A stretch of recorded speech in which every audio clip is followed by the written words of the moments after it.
This is the story of Hans, Greta, and the abandoned island. Once upon a time, there lived two young children named Hans and Greta. They lived in a beautiful home with their father and stepmother. The longer their stepmother lived in the house, the more the children noticed their old home life disappearing. Old decorations were gone and replaced by less inviting art. One night, their stepmother brought home a newly carved canoe. The children admired it, but thought nothing of it. That night, they were wide awake and overheard their stepmother plotting to abandon the children out on a deserted island. Suddenly it clicked for Hans that the canoe had been a part of the evil woman's plan all along. Greta began to become very upset, for she did not want to leave her old house, nor did she have any idea how to swim. She cried at the thought of trying to get back home once abandoned on an island completely surrounded by water. Hans comforted her and told her he would come up with a plan. He got out of bed and crept outside. Using a hammer and nails, he poked holes throughout the bottom of the canoe, so small that you could not see them unless you looked really closely. He went back to bed and assured Greta that they would not make it 2 feet from shore without the canoe filling with water, ensuring that they would never even make it to the deserted island from their home. In the morning, once their father left to go find a job in the city, their stepmother woke the children up and told them that they would be going fishing that day in hopes that they could return home with a free dinner. The children knew this was a lie, but abided anyways. Once they were in the canoe, as Hans had planned, they were unable to get any deeper than knee-deep water, because the canoe quickly began to fill up with water.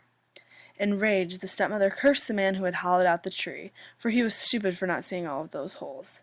When she returned that evening, she had a new canoe that was hole-free. She even forced their father to go out on the lake to test it out. When the children went to bed, Hans got up again to carry out his plan. This time, the door was bolted shut, and he could not get out of the house. In the morning, the same as the day before, Father set out to look for a job, and their stepmother packed the children up, hoping that today would be the day she would be rid of the horrible spawn. As they canoed out, no fishing took place, and after hours they came upon a very abandoned-looking island. The stepmother got the canoe on shore and told the children to go look for worms and bait before they began to fish. The moment the children turned around, she boarded the canoe and never looked back. When she returned home, she acted as though the children had fallen overboard and drowned, even welled up some tears in her eyes to make the story more plausible to her husband. The father was absolutely beside himself and did not leave the house for months. This left him and his wife very poor, and the stepmother found herself no happier than she had been before she lost the children. On the island, Greta was beside herself as they explored and tried to find food and shelter for the night. Eventually, Hans gave up, so Greta was forced to begin gathering any and everything she could in order for the children to live off of. Fruits and leaves for food, and sticks and stones for potential tools. Next, the children went into the abandoned buildings. After a few months, the children became professionals at preparing and mending the land to make sure that it provided them with the things they needed.